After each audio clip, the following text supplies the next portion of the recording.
Hello students, ನಿಮ್ಮಲ್ಲಿ ತುಂಬ ಜನ 12th ಆದಮೇಲೆ ಇಂಜಿನಿಯರಿಂಗ್ ಮಾಡಬೇಕು ಅಂದ್ಕೊಂಡಿರ್ತೀವಿ. ಸೊ ನಾವು ಇವತ್ತೊಬ್ಬರು ಇಂಜಿನಿಯರ್ನ ಕರೆಸಿದ್ವಿ, ಬನ್ನಿ ಮಾತಾಡ್ಸೋಣ. ನಮ್ಗೆ ಫಸ್ಟ್ ಇದನ್ನು ಹೇಳಿ, ನೀವು ಯಾಕೆ ಇಂಜಿನಿಯರಿಂಗ್ನ ಚೂಸ್ ಮಾಡಿದ್ರಿ? So let me guess, parents ಫೋರ್ಸ್ಗೋಸ್ಕರ ಮಾಡಿರ್ತೀರಲ್ವ? ನೋಡಿ, ಈ ಇಂಜಿನಿಯರಿಂಗ್ ಮತ್ತು ಮದುವೆ ಎರಡೂ ಒಂದೇ ಥರ. ನೀವು ಪೇರೆಂಟ್ಸ್ ಪ್ರೆಷರ್ಗೋಸ್ಕರ ಆದರೂ ಆಗಿ, ಇಲ್ಲ ನೀವು ಇಷ್ಟಪಟ್ಟಾದರೂ ಆಗಿ, ಕೊನೆಗೆ ಪಶ್ಚಾತ್ತಾಪ ಪಡಲೇಬೇಕು. ಸೊ ಹಾಗಾದರೆ ಪೇರೆಂಟ್ಸ್ ಫೋರ್ಸ್ಗೋಸ್ಕರ ಇಂಜಿನಿಯರಿಂಗ್ ಮಾಡಿದ್ರಿ. ಹೌದು, ನಮ್ಮ ಜನ್ರೇಷನಲ್ಲಿ ಒಂದು ಮೆಡಿಕಲ್ ಮಾಡು, ಇಲ್ಲ ಇಂಜಿನಿಯರಿಂಗ್ ಮಾಡು, ಇಲ್ಲ ಎಲ್ಲಾದರೂ ಹೋಗಿ ಸಾಯಿ, ಮೂರೇ ಆಪ್ಷನ್ ಇತ್ತು. ಹಾಗಾದರೆ ಇಂಜಿನಿಯರಿಂಗ್ ಮಾಡಿ ಸಾಯೋದೇ ಬೆಟ್ರು ಅಂದ್ಕೊಂಡ್ರಾ? ಹೌದು, ನೀವು ಮೆಡಿಕಲ್ನೇ ಮಾಡ್ಬೋದಾಗಿತ್ತು, ಇಂಜಿನಿಯರಿಂಗ್ನೇ ಯಾಕೆ ಮಾಡಿದ್ರಿ? ನೋಡಿ, ಇಂಜಿನಿಯರಿಂಗಲ್ಲಿ ತುಂಬ ಸ್ಕೋಪ್ ಇದೆ.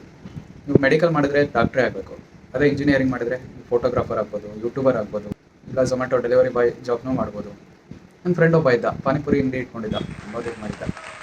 ಈ ಥರ ತುಂಬ ಆಪ್ಷನ್ ಇದೆ, ನೀವೇನು ಬೇಕಾದರೂ ಆಗ್ಬೋದು. ನಿಮ್ಮ ಪ್ರಕಾರ ಇಂಜಿನಿಯರಿಂಗ್ಗೆ ತುಂಬ ಸ್ಕೋಪ್ ಇದೆ ಹಾಗಾದರೆ?